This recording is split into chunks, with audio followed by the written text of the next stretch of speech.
দুই সন্তানের সামনে মামিকে খুন করে ভাগিনা।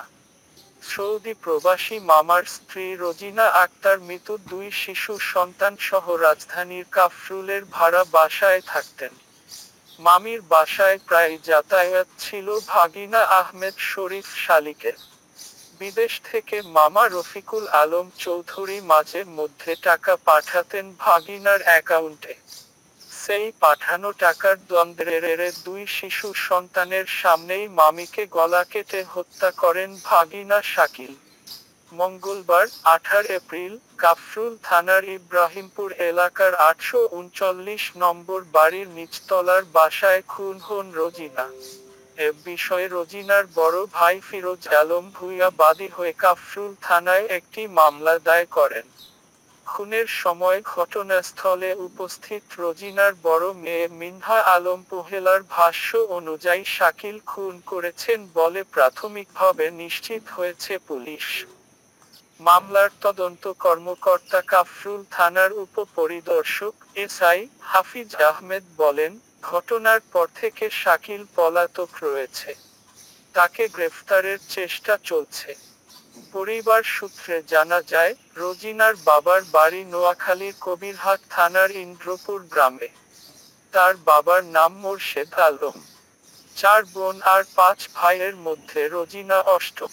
2009 সালের 12 জুন পারিবারিকভাবে বিয়ে হয় রোজিনার। বিয়ের পর থেকে স্বামীর বাড়ি নোয়াখালীর কোম্পানিগঞ্জ থানার চরফকিরা গ্রামেই থাকতেন। সন্তানদের লেখাপড়ার কথা বিবেচনা করে প্রায় 2 বছর ধরে ঢাকায় ভাড়া বাসায় থাকতেন রোজিনা। 2 রুমের বাসায় 2 মেয়ে মিনহা আলম পহেলা 7 ও তাবুহা আলম উর্মি 4।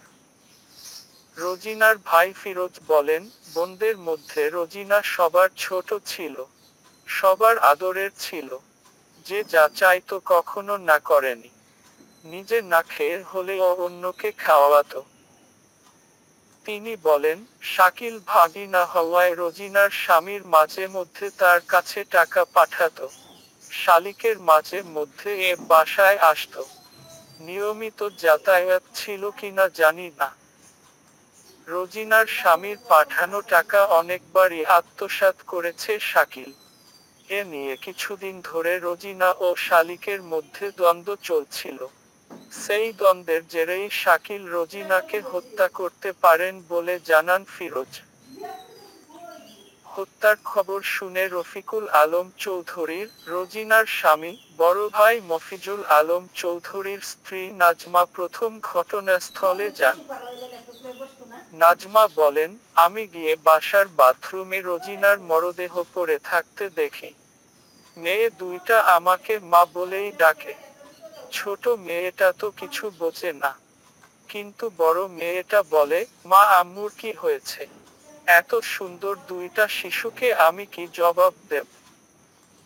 তিনি আরো বলেন, সম্পর্কে যা হলেও আমি কখনো রোজিনার বাসায় আসিনি।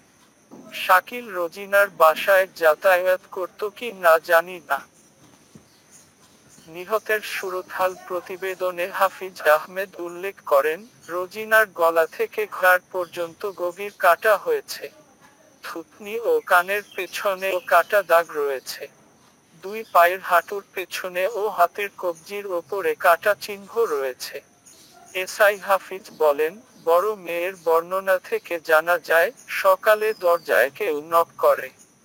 পরে বড় মেয়ে দরজা খুলে দিলে শাকিল ঘরে প্রবেশ করে রান্নাঘর থেকে ছুরি আনে। তারপর রোজিনাকে টেনে বাথরুমে নিয়ে যায়। সেখানে 2 সন্তানের সামনেই রোজিনাকে হত্যা করে পালিয়ে যায় শাকিল। পরে মেয়েদের চিৎকারে পাশের প্রতিবেশীরা এসে পুলিশে খবর দেন। খবর শুনে পুলিশ বাথরুম থেকে বোরখা পরা অবস্থায় রোজিনার মরদেহ উদ্ধার করে। তিনি আরো বলেন, প্রাথমিকভাবে পরিবারের অভিযোগ অনুযায়ী লেনদেনের বিষয়টি মাথায় রেখেই তদন্ত করা হচ্ছে। নিয়মিত আপডেট পেতে আমাদের চ্যানেলটি সাবস্ক্রাইব করে সবসময় আমাদের সাথে থাকুন এবং লাইক কমেন্ট করতে ভুলবেন না।